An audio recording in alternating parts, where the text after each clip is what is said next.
Gusto mo ba na siya ay mababalisa at hinding-hindi mapapakali sa kakaisip sa'yo pagkatapos mong gawin ang ritual na ito?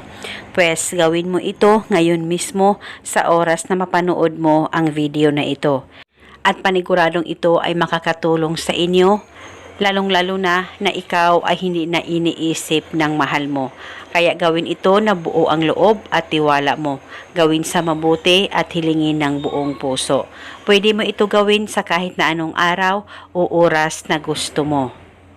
Ang gagawin mo lamang ay kumuha ka ng baso, lagyan mo ito ng kalahating malinis na tubig o pwedeng punuin, depende po sa inyo. At pagkatapos maglagay ka lamang ng kaunti lamang po na asin sa baso na may tubig.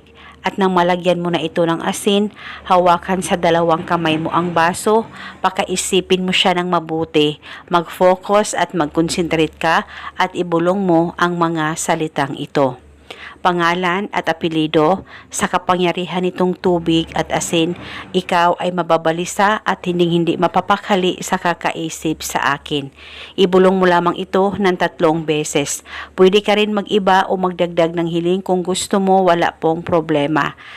At pagkatapos ay inumin nyo na po itong 1 basong tubig o kalahating basong tubig. Dapat ubusin nyo po ang pag-inom nito.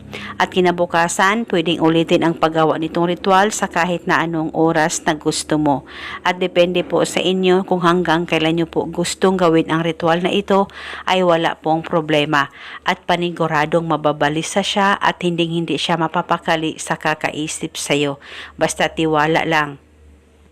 At pagkatapos mong mapanood ang video na ito, huwag niyo pong kalimutang mag-comment sa ibaba, I claim it. Maraming salamat po sa panonood.